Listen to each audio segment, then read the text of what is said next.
자, 오늘 이제 하면서 요 마이크도 같이 써야겠네.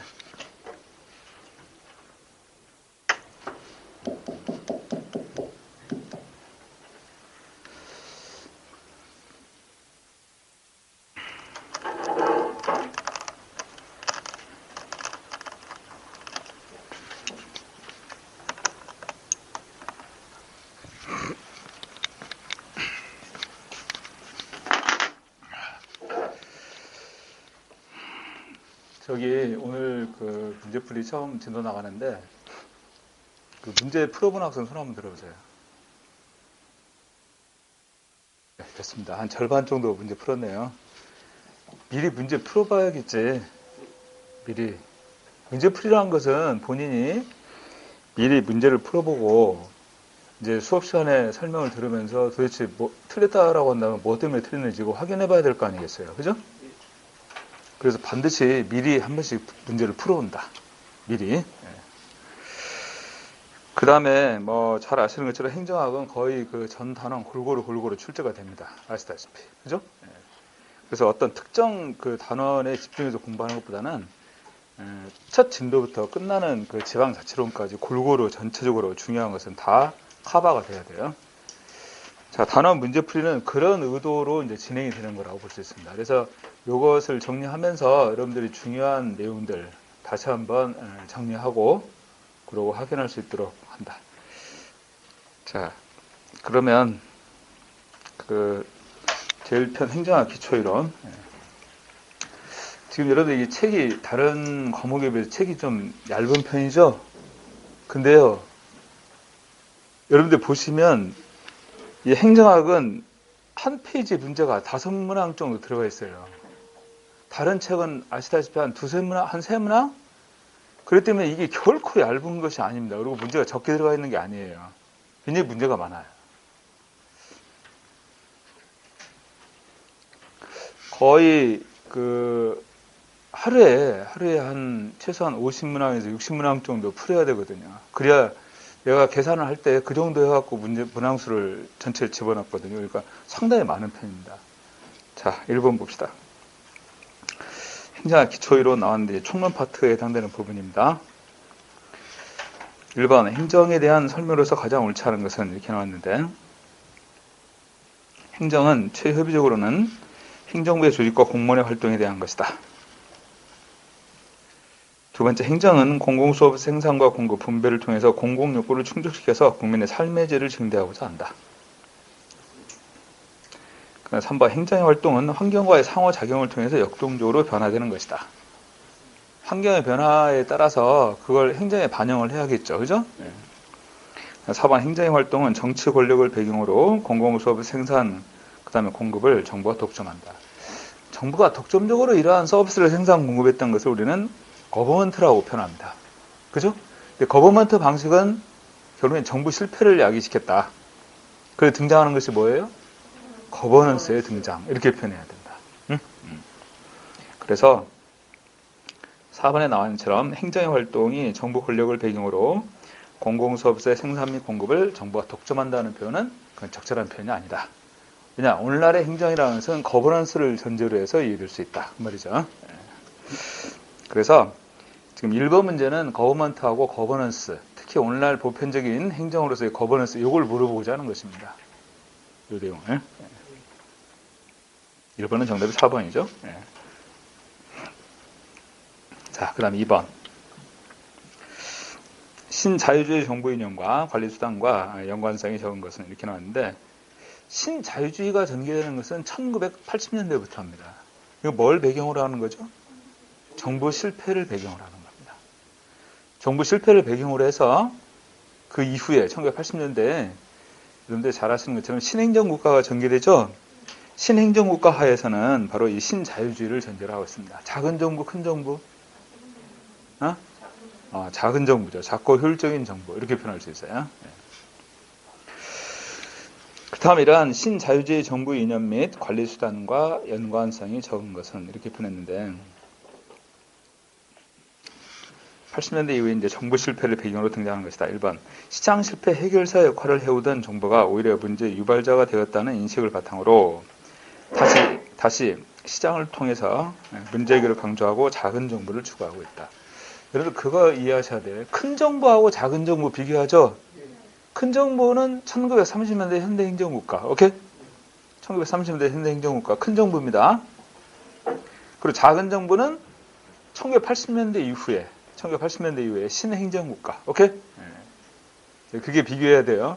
그래서 여기서 지금 표현하고 있는 작은 정부의 특징이라고 하는 것은 19세기 입법국가의 특징을 설명하는 게 아니에요.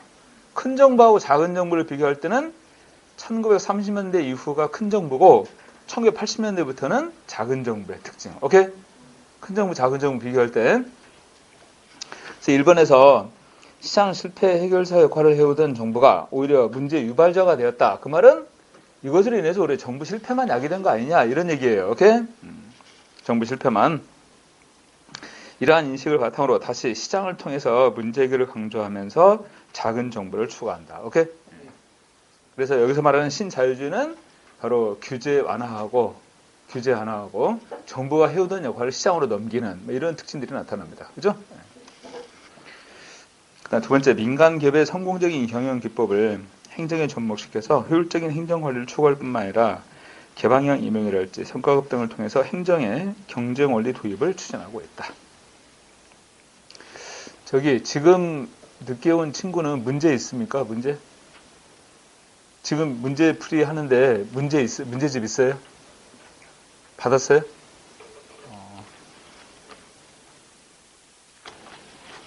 요 문제집 맞습니까? 그래요? 네. 자, 2번은 맞는 표현이죠? 민간 기업의 성공적인 경영 기법을 행정에 접목시켜서 효율적인 행정 관리를 추구할 뿐만 아니라 개방형 임용이랄지 성과급 등을 통해서 행정의 경쟁 원리 도입을 추진한다. 자, 3번.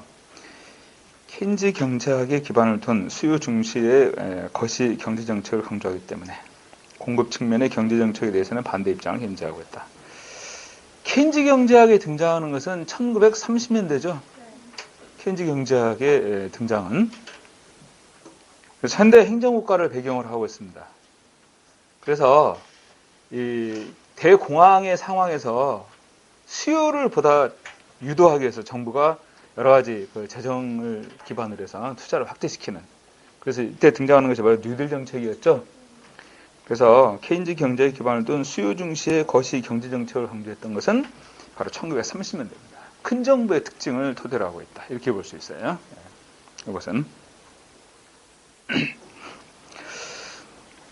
그 다음에 4번 정부의 민간 부분에 대한 간섭과 규제는 최소화 또는 합리적으로 축소, 조정돼야 한다는 입장에서 규제 완화와 민영화 등을 강조하고 있다. 여러분들 1980년대 이후에 신자유주의 하에서는 바로 규제 완화, 시장에 대한 규제 완화, 오케이? 그 다음에 또 민영화 이런 거 많이 강조하죠. 또 하나 더 뭐가 있냐면 감축관리도 강조하고 있습니다. 감축관리, 규제 완화, 민영화, 감축관리 이런 것들을 강조하고 있다. 그래서 2번 문제에서 정답은 3번이죠. 지금 여기서 설명하고자 하는 것은 1930년대 큰 정부하고 1980년대 이후에 신자유주의를 배경으로 한 작은 정부, 이 특징을 비교해주는 그런 내용입니다. 여기서. 자, 2번에서 케인즈 경제학 기억해 두셔야 돼요. 이것은 큰 정부의 특징과 연관되는 것이다. 오케이? 케인즈 경제학에 관한 것은. 자, 3번. 윌슨의 행정연구. 윌슨이 행정연구라는 논문을 발표했던 것은 1887년도입니다. 1887년도. 이 행정연구에 대한 설명에서 가장 옳지 않은 것은 이렇게 나와 있어요. 자, 1번에서 19세기 말에 미국 정부의 규모가 그 이전과 비교도 안 될 정도로 커지고 행정 수요가 급증한 상황에서 행정학 연구의 중요성을 역설하게 된다. 여러분들 19세기 말이 되면요. 미국은 산업이 급속도로 발달하면서 산업혁명이 이루어지게 됩니다. 그리고 이제 산업이 급속도로 발달하게 된다. 그런 배경이죠. 그래서 미국 정부가 해야 될 역할들이나 이런 부분들이 계속 확대된다고 볼 수 있는 거잖아요. 이런 상황하에서. 그래서 행정 수요가 급증한 상황에서 행정에 대한 연구 이런 것들이 필요하겠다는 얘기야. 행정 연구에 대한 부분이. 두 번째, 19세기 말에 미국 내 정경유착이랄지 보수 중심의 타락한 정당 정치로 인해서 부패가 극심한 상황에서 행정이 정치로부터 독립해야 된다고 주장한다. 여러분들 윌슨의 행정 연구 정치행정 이원론, 이론론. 정치행정 이원론의 입장입니다. 정치행정 이원론이에요. 그리고 여러분들 이 1887년도라고 하는데 이 좀 전에 1883년도에 펜들턴법 제정되죠? 펜들턴법 제정과 더불어 등장하는 제도가 뭐예요? 실적제예요. 역관제에 대한 반발로서 실적제 이렇게 표현할 수 있는 부분이죠. 그죠? 그래서 바로 이때가 19세기 말이라고 표현할 수 있습니다. 이 시기가. 그래서 19세기 말에 미국 내 정경유착이랄지 보수 중심의 타락한 정당 정치, 이게 바로 이제 방금 얘기했던 역관제 폐해라고 볼 수 있는 부분이죠. 이런 부분에 대해서 부패가 극심한 상황에서 행정이 정치로부터 독립해야 된다. 이렇게 주장하며 등장한 것이 바로 실적제도입니다. 오케이? 네, 실적제에 관한 거예요. 그래서 여러분들 실적제에 있어 중요한 특징이 바로 공무원의 정적 중립에 관한 것이죠. 네. 그 다음에 3번, 일선은 행정의 전문성을 강조하면서 정치와 행정의 분류와 함께 행정의 영역을 비즈니스의 영역으로 규정한다. 행정의 전문성을 강조하면서 정치와 행정의 분리, 이것과 함께 행정의 영역은 바로 비즈니스다. 그러니까 행정은 정치보다도 어디에 가까워? 경영에 가깝다. 이렇게 표현할 수 있겠죠? 네. 행정은 정치보다도 경영에 가깝다. 이렇게 본다는 겁니다. 그래서 바로 일슨이 이제 이 주장했던 행정연구 이 논문을 통해서 이때부터 이제 행정의 영역이 정치 영역에서 벗어나가지고 행정의 독자성을 확보하기 시작했다. 이렇게 볼 수 있어요. 4번 일선은 행정의 본질을 의사결정과 이에 따른 집행의 효과성을 높이는 것으로 파악하고 있고 근본적으로 효율적인 정부가 되어서 돈과 비용을 덜 들여야 한다고 주장하고 있다. 이렇게 표현했는데 행정의 본질이 의사결정이다. 여러분들 의사결정이라고 하는 것은 정치 영역이라고 볼 수 있죠.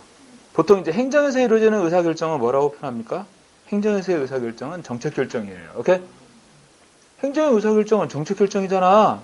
정책결정이라는 것은 정치 영역이잖아요.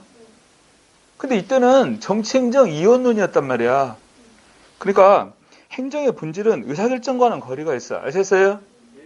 이 결정된 것들을, 이 정책결정, 정치 영역에서 결정된 부분들을 집행하는 부분에 중점을 두는 것이 바로 윌슨의 행정연구 이 시기라고 볼 수 있어요. 오케이? 정책의 이원론이니까. 자, 행정의 본질을 의사결정과 그에 따른 집행의 효과성을 높이는 것으로 파악한다. 이것은 정치행정 이론론에서 나오는 특징입니다. 1930년대 이후에. 응? 이 내용은.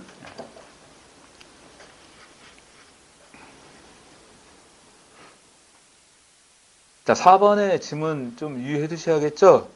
행정의 본질은 의사결정과 이에 따른 집행의 효과성을 높이는 것이다. 이렇게 했는데 의사결정은 정책결정에 관한 부분인데 이 시기는 행정의 정책결정 기능은 별로 없었어요. 오케이?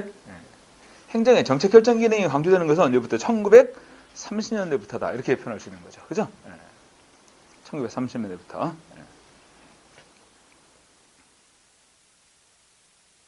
그래서 3번에서 옳지 않은 것 이렇게 표현한다면 그것은 정답이 4번이 됩니다.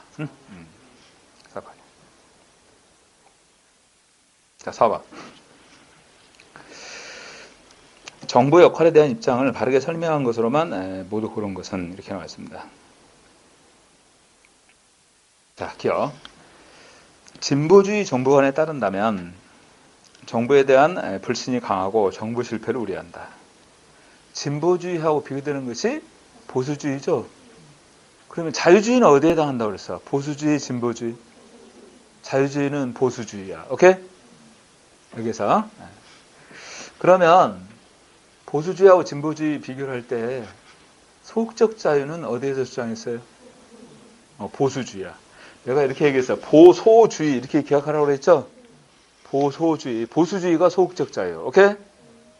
진보주의는 적적 자유에 해당됩니다. 여기서. 그래서 진보주의 정부관에 따른다면 정부에 대한 불신이 강하고 정부 실패를 우려한다. 이렇게 본데 이것은 보수주의 시각이에요. 자유주의 시각입니다.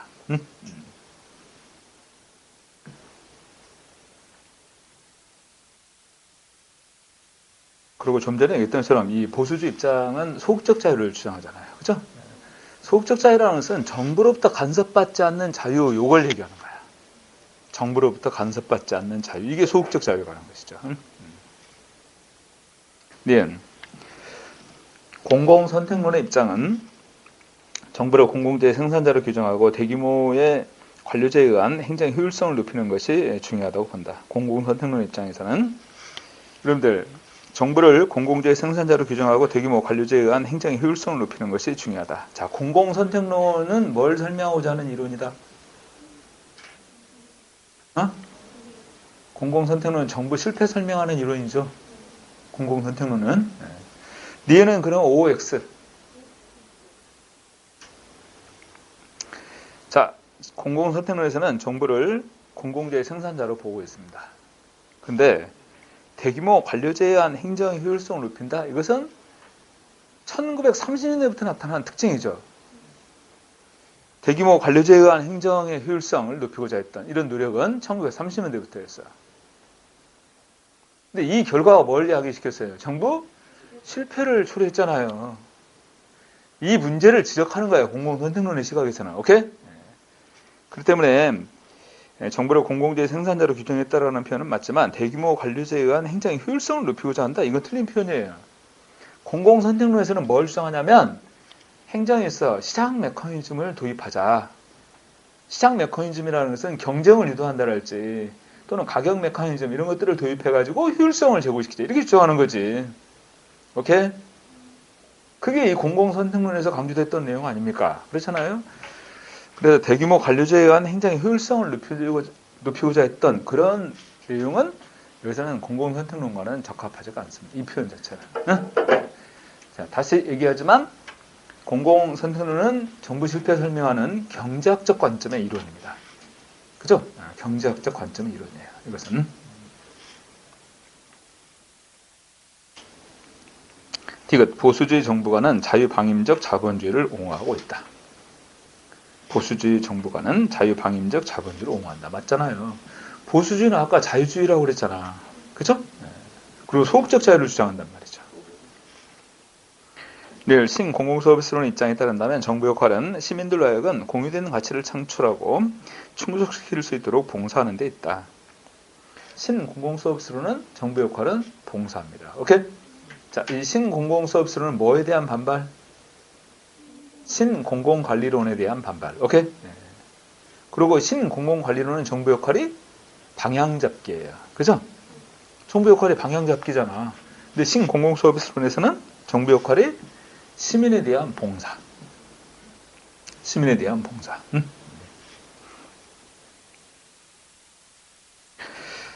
그 다음에 행정국가 시대에는 최대의 봉사가 최선의 정부로 받아들여졌다. 행정국가 시대에는 최대의 봉사가 최선의 정부로 받아들인다. 여기서 말하는 행정국가 시대라는 것은 현대 행정국가 이렇게 표현할 수 있어요. 현대 행정국가. 현대 행정국가가 전개된 것은 그 시점이 언제부터? 1930년대부터입니다. 그리고 현대 행정국가는 곧 복지국가죠. 복지국가도 그때 출발하잖아요. 그래서 이러한 1930년대 이후의 상황에서는 최대의 봉사가 최선의 정부다. 이렇게 봤다는 겁니다. 이렇게. 19세기에는 근대 입법국가 19세기에는 최소의 정부가 최선의 정부다. 이렇게 봤어요. 그러니까 정부는 쓸데없이 시장에 개입하거나 또 국민 개개인의 어떤 기본권을 침해하거나 그렇게 해서는 안 된다는 거죠. 정부 역할이라는 것은 될 수 있으면 시장에 개입하지 않고, 시장에 개입하지 않고 국민의 기본권을 침해하지 않는 그런 그 권한 내에서의 정부 역할이죠. 그래서 최소의 정부가 최선의 정부라고 그랬으니까 그게 19세기 상황이었어요. 오케이? 20세기 들어오면 최대의 봉사가 최선의 정부다. 이것은 바로 복지국가를 전개하면서 나타나는 특징들입니다. 오케이? 이 내용은. 4번에서 바르게 설명한 것을 모두 골라라. 이렇게 표현한다면 여기서는 디귿과 리을, 미음 이 내용들입니다. 오케이? 디귿, 리을, 미음.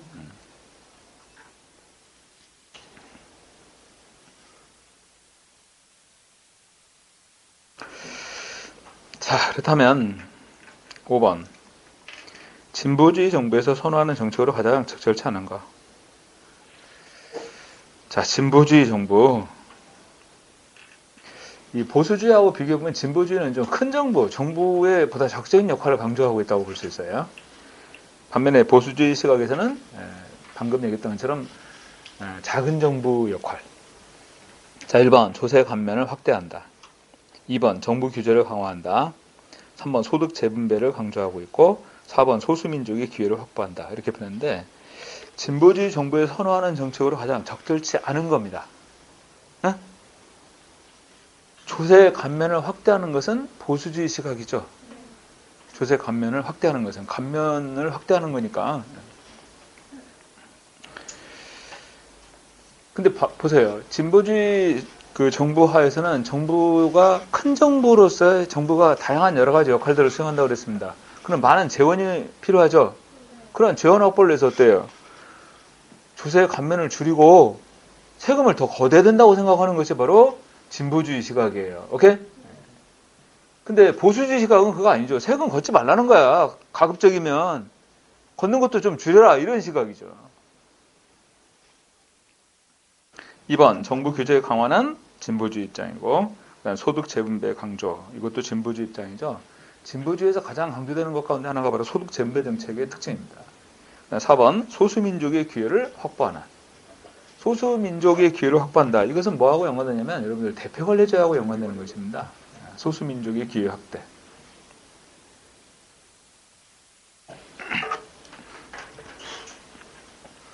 자, 5번에서는 적절치 않은 거 이렇게 표현한다면 정답은 1번이 된다. 여기서.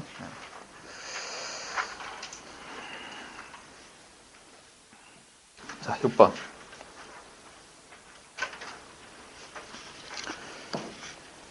정책적 이론론하고 정책적 이원론에 관한 설명에서 옳은 것은 이렇게 나와 있습니다. 자, 1번 정책적 이원론은 행정의 정책 기능을 강조하고 있다. 행정의 정책 기능을 강조하는 것은 정책적 이론론의 입장입니다. 그래서 정책적 이론론 주장했던 대표적 인물들이 디목과 애플비 두 사람.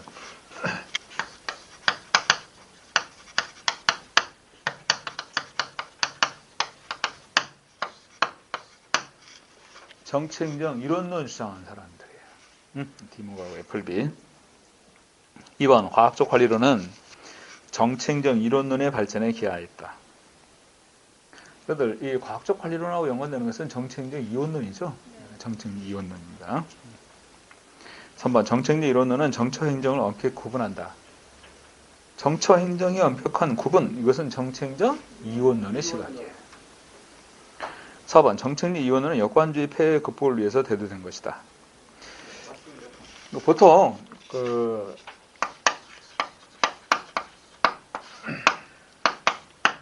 1827년도 잭슨에 의해서 이제 여권제가 도입이 돼요. 여권제는 정당 정치를 중심으로 한 거지. 그래서 정당을 중심으로 한 정치가 우선이고 행정의 영역은 정치 일부분이에요. 주요 공무원을 선거에 승리한 정당의 당원들을 공무원으로 다 임명했잖아요. 그죠? 그러니까 이 정당을 중심으로 하는 이 정당 정치, 또 여기서 결정된 것들을 행정은 단순하게 집행만 하는 겁니다. 근데 아까 지적했던 것처럼 이러한 여권제하에서는 여러 가지 그 폐해가 나타나요. 뭐냐면 부정부패가 만연한다랄지, 또 정권이 바뀔 때마다 공무원이 싹 바뀌어버리죠. 그래서 행정의 계속성과 안정성을 확보할 수가 없다랄지, 또 행정의 전문성도 저해된다랄지, 이런 부분들이 바로 여권제에서 문제점으로 지적이 된다는 거죠. 네. 자, 정신 차리고.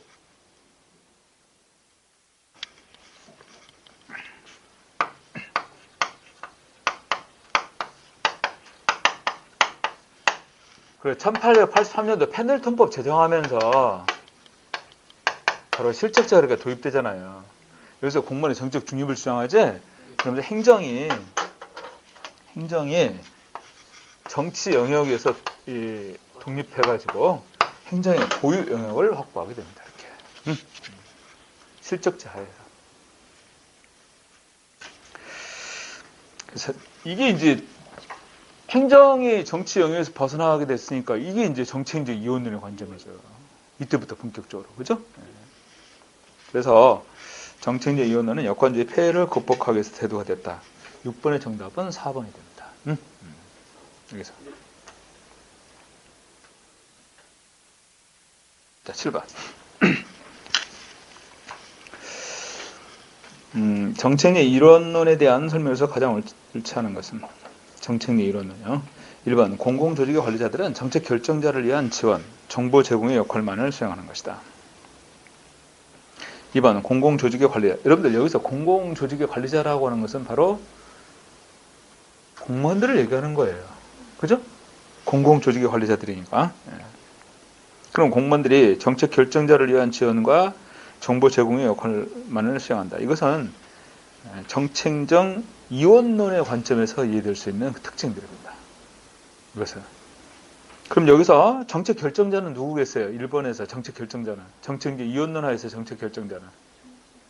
정치인들, 특히 의회 의원들, 이들이겠지. 2번, 공공조직의 관리자들은 정책을 구체화하면서 정책 결정 기능을 수행하는 것이다. 맞죠? 정책의 이론론의 관점이에요. 직접 정책 결정을 하고 또 그 정책 결정된 것을 구체화시킨다는 거죠. 3번, 공공조직의 관리자들이 수집, 분석, 제시하는 정보가 가치 판단적인 요소를 내포하고 있는 것이다.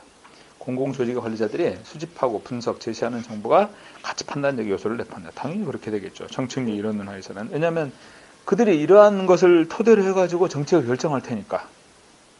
그렇지 않습니까? 네. 4번 행정의 파급 효과는 정책 요소를 내포한다고 볼 수 있다. 행정의 파급 효과는 정책 요소를 내포한다. 정책적 이론론 하에서는 당연히 이런 특성이 나타나죠. 왜냐하면 여러분들 정치하고 행정을 구분하는 데 있어서 정치는 다분히 같이 함축적이에요. 정치라는 것은 뭐라고 표현했어요?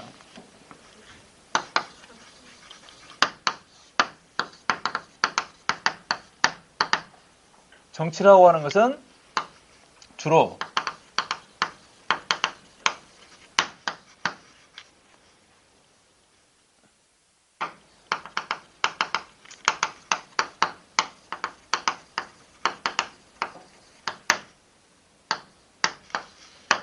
정책 결정을 통한 가치 배분이라고 그랬어.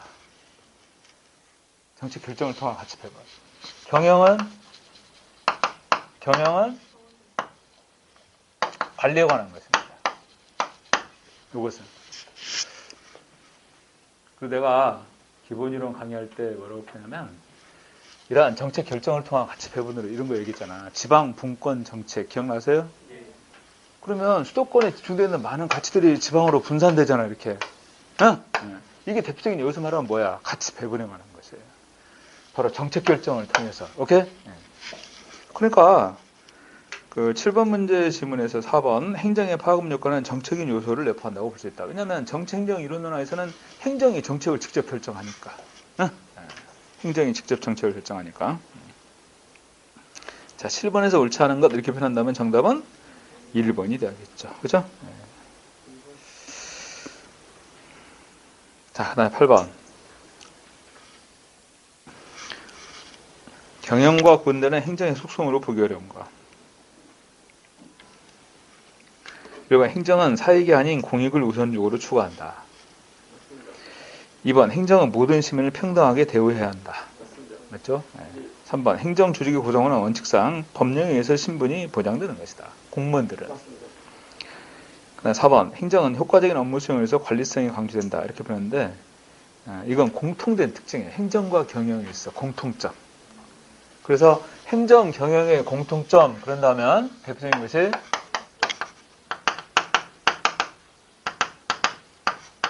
요 네 가지 얘기했어요. 응? 요건 지금 여기 표현하고 있는 관리성의 측면에서 그 다음에 수는 뭐야? 목표 달성을 위한 수단이다. 행정 경영이 전부 목표 달성을 위한 수단. 그 다음에 협동회의가 이루어진다. 오케이? 협동회의가 이루어지고 그 다음에 합리적 의사결정. 이 네 가지 측면에서는 행정 경영의 유사점 이렇게 표현한다. 관수협의 이렇게 표현해가지고. 그래서 8번에서 4번은 경영과 구분되는 행정의 속성이 아니라 행정과 경영의 공통점으로 볼 수 있는 부분입니다. 제일 앞에 남학생은 양말을 안 신었는데 안 춥지 않아요? 괜찮아? 그럼 밖에 나갈 때도 그러면 그러고 나가는 거야? 응? 그때는 생경하다. 발 잘 짚고 다니세요. 자, 9번 또 보겠습니다. 9번. 8번의 정답 몇 번이에요? 4번이죠. 네, 9번. 재화를 배제성과 경합성의 여부에 따라 네 가지 유형으로 분류할 경우에 유형별 사례를 모두 바르게 짝지은 거. 자, A, B, C, D에 들어갈 것들 빨리 한번 써보세요. 우측에다가. A, B, C, D에 들어갈 거. 뭐가 되는지.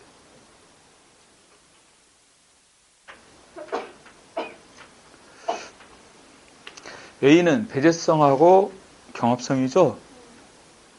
사적재, 민간재입니다.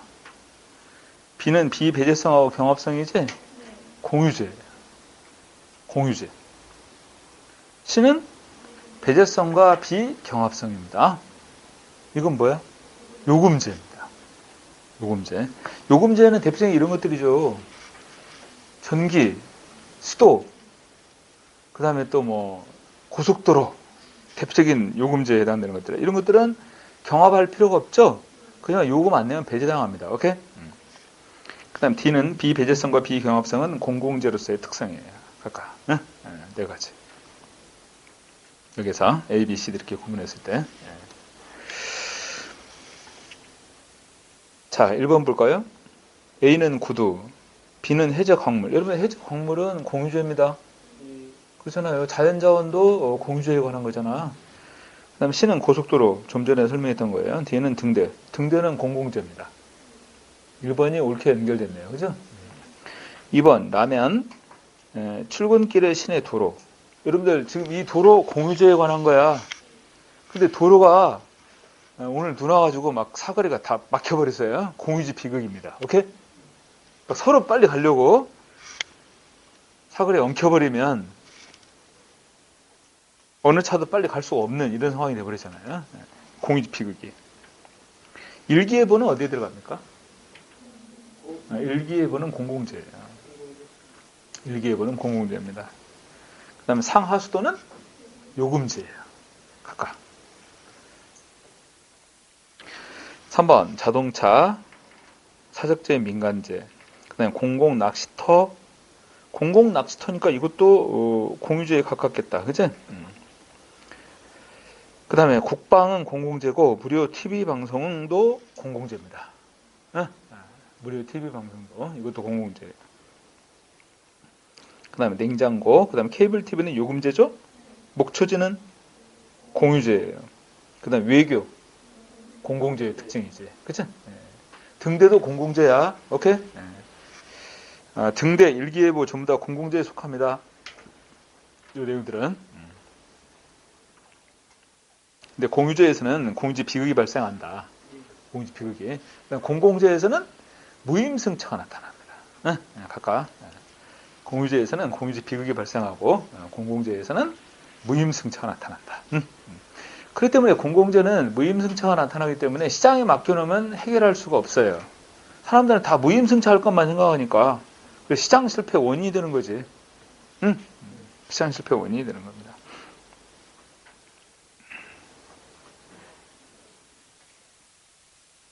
자, 9번의 정답은 1번이 되겠네요. 자, 10번. 보기는 공유제와 관련된 설명인데 옳은 것으로만 묶인 것은 이렇게 나왔습니다. 공유제와 관련된 설명으로 1번 전기와 상하수도 등이 공유제에 해당한다. 전기하고 상하수도는요 요금제예요. 그렇잖아요. 전기, 수도, 그 다음에 또 아까 고속도로 전부 다 요금제입니다. 통신도 요금제죠. 통신. 예, 민간 부분이 공유제의 공급 주체가 될 수 있다. 여러분들 시골에 가보면 시골에 그 동네 사람들이 다니는 길이 있는데요. 포장이 안 돼가지고 비 오면 다니기가 힘들고 막 그렇단 말이에요. 동네 사람들이 같이 힘을 합해가지고 시멘트로 포장 같은 거 해가지고 같이 이제 편리하게 다닐 수 있게 만들어 놓는단 말이야. 그러니까 이런 부분들은 그 동네 사람들의 민간 부분이 공유제의 공급 주체가 될 수 있어요. 필요하면 자기네들에 의해서 만들어지는 거니까. 물론 이제 그런 경우는 극히 드문 예지만 그런 경우들도 있다. 그 다음 디귿. 적절한 조치가 없다면 과다 소비로 인해서 고갈 문제가 발생할 수 있다. 이걸 우리는 공유지 비극이라고 표현한다. 공유지 비극의 가장 대표적인 예는 환경오염에 관한 것입니다. 네? 환경오염, 공유지 비극. 얼마 전까지만 해도 미세먼지 굉장히 심각했죠. 지금도 이제 그래 좀 그 전에 비해서는 좀 상황이 좀 나아졌다고 하는데 미세먼지로 인해서 굉장히 고통스러웠잖아요. 그것도 공유지 비극이에요. 그런 부분들도. 그러면 공유지 비극은 비용하고 편익의 측면에서 볼 때 비용은 집중된다, 분산된다. 공유지 비극은. 자, 환경오염 같은 경우 생각해요. 기업의 환경오염. 그런 경우는 비용은 분산돼요. 편익은 그 기업에 집중되는 거죠. 그래서 공유지 비극이란 비용은 분산되고 편익은 집중되는 특징이다. 오케이? 네. 비용은 분산되고 편익은 집중된다. 공유지 비극. 네.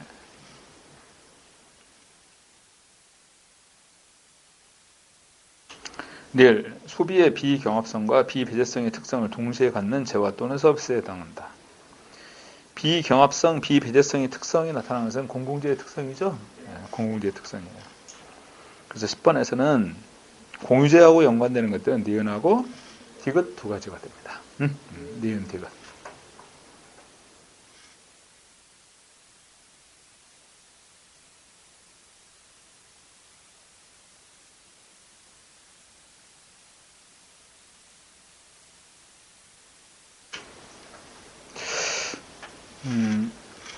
글쎄요. 나 같으면 이렇게 할 것 같아요. 이 책에다가 다 이제 문제 풀어보고 여러분들 막 틀리면 X, 그 다음에 맞으면 동그라미 이렇게 하면서 이제 책에다 표시를 해놓는데 그러지 말고 따로 정답을 쭉 적어서 따로 물론 이제 해설은 여기다 이제 쓸 수 있는 건데 틀린 문제들 있잖아요. 본인이 따로 이제 답을 쭉 적어갖고 이제 풀면서 틀린 문제들은 그 틀린 문제들만 체크했다가 나중에 그게 이제 자기가 틀렸던 문제들이니까 그런 문제들만 따로 한번 풀어본다는 의미가 있잖아요. 그렇지 않습니까? 따로. 난 그게 의미가 있을 거라고 봐요.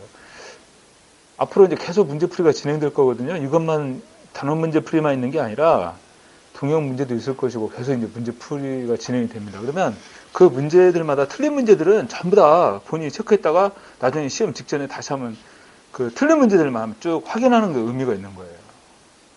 뭐 때문에 본인이 틀렸는지도 알아야 되고 다시 풀었을 때 또 틀리면 그건 확실히 본인이 모르니까 또 틀린 거잖아요. 그런 경우 있어요. 그런 게 더 좀 의미가 있지 않나 이런 생각이에요. 틀린 문제들을 자기가 틀린 문제들을 체크했다가 다시 한번 풀어보는 것도. 어? 자, 11번. 자, 시장 실패 요인으로서 옳은 것을 모두 고르면 이렇게 나와 있습니다. 시장 실패에 관한 거. 기업. 불안전한 경쟁, 비용 수입의 절연, 정보의 불충분성. 여러분들 정보의 불충분성은요, 정보 비대칭이라고 표현하는 거죠. 그래서 내부 조직 목표와 사회적 목표의 괴리. 여러분들 리얼을 뭐라고 표현합니까? 내부 조직 목표와 사회적 목표의 괴리? 이걸 내부성이라고 합니다. 내부성이에요.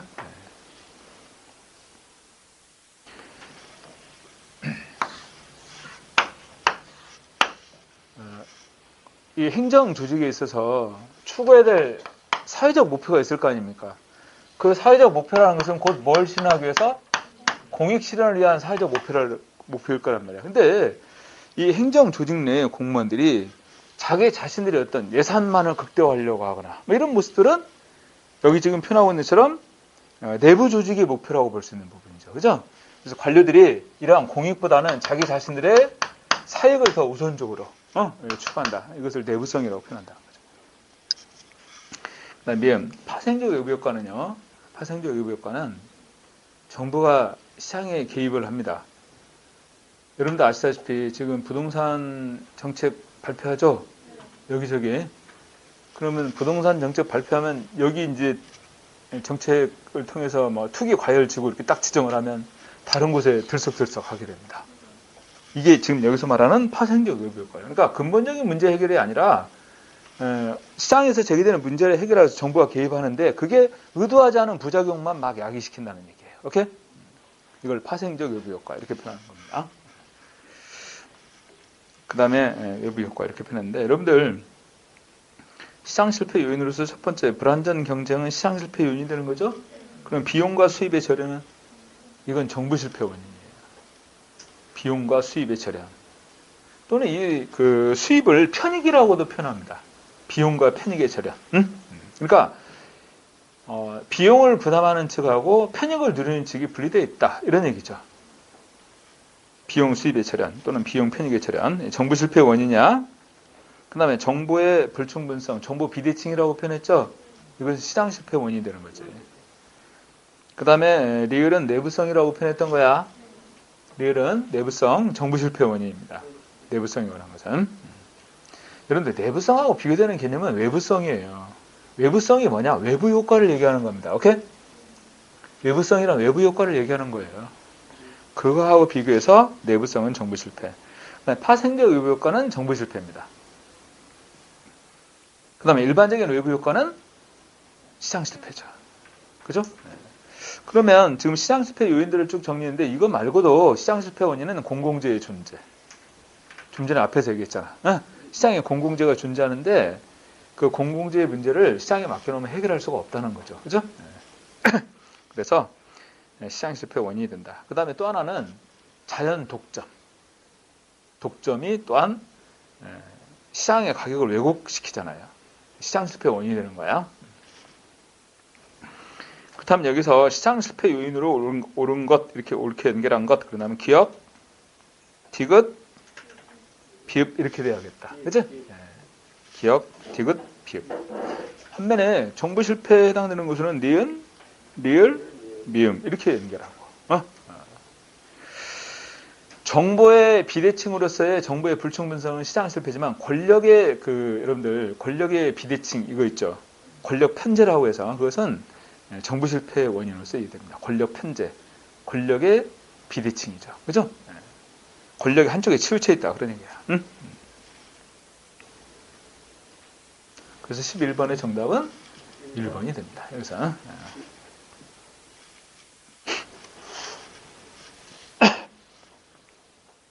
자, 12번. 시장 실패 원인에 대한 정부의 대응으로서 적절히 찾는 거. 1번. 공공재의 경우는 원칙적으로 정부가 직접 공급한다. 여러분들 시장 실패 원인과 대응 방식에서 박스로 이렇게 정리해놨지? 그거예요. 정부 실패 원인과 그 다음에 거기에 대응 방식. 그것도 마찬가지입니다. 아까. 근데 공공재의 경우는 원칙적으로 정부가 직접 공급하고 두 번째 독점 폐해를 막기 위해서 정부는 서비스를 직접 공급하거나 또는 규제를 가한다. 독점의 경우는 그렇죠. 정부가 직접 공급하거나 아니면 규제를 합니다. 독점에 대한 규제를. 그 다음에 3번 외부 불경제에서 나타난 문제에 대응하기 위해서는 정부는 보조금을 지원한다. 여러분들 외부 효과에는 크게 두 가지가 있죠. 외부 경제하고 외부 불경제 두 가지가 있습니다. 외부 경제는 보조금을 지급하고 외부 불경제는 규제를 가한다. 각각. 외부 경제는 보조금을 지급하고 그 다음에 외부 불경제는 규제를 가한다. 4번 정부의 비대칭성이 기인하는 문제에 대응해서 정부는 보조금을 지원하거나 규제를 하는 것이다. 보조금을 지원하는 것은 일종의 공적 유도 방식이라고 표현합니다. 보조금 지원하는 것은 공적 유도 방식이에요. 그래서 정부 비대칭성이 기인하는 문제에 대응해서 정부는 공적 유도 방식, 보조금 지원과 같은 이런 방식, 그 다음에 규제를 가하는 거 여기에 해당합니다. 자, 12번은 3번이 거리가 있어요. 3번이.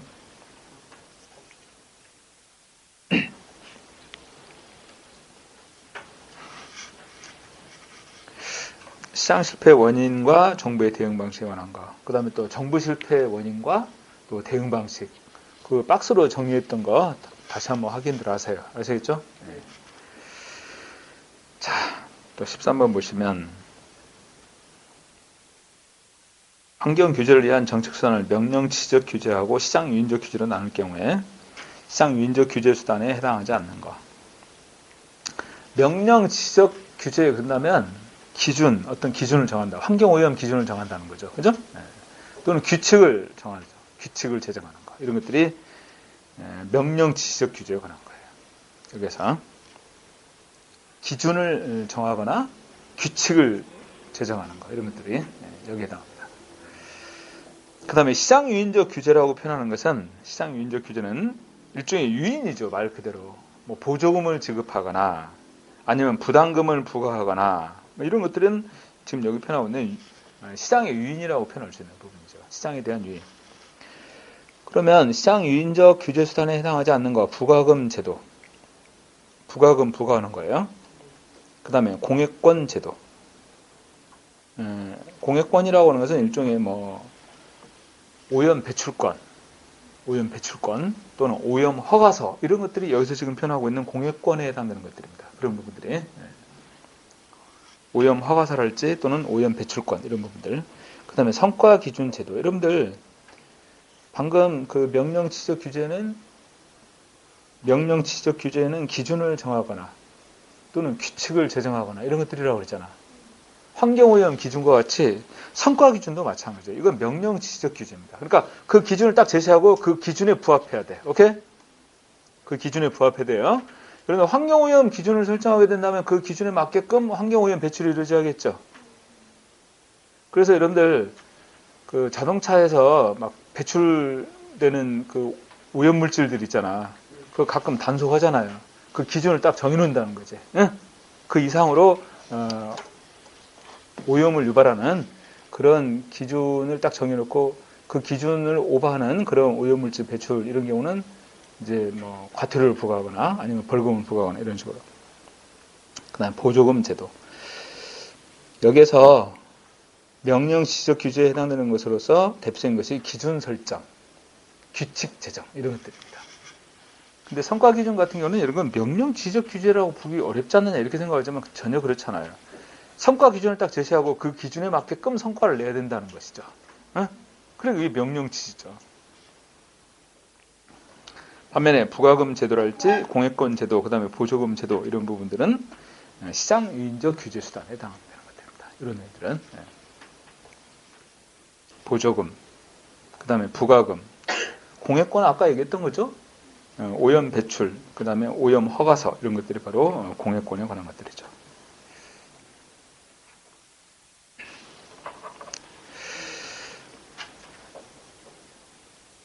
말 그대로 명령 지적 규제는 보다 강제성을 띠겠죠. 시장 유인적 규제보다는. 그죠? 그래서 규제 효과를 담보할 수 있는 것은 명령 지적 규제, 시장 유인적 규제. 규제 효과를 담보할 수 있는 것은 명령 지적 규제예요. 여기서. 그래서 13번은 정답이 3번이 됩니다. 자, 잠깐 쉬었다가 14번 문제부터 풀 테니까.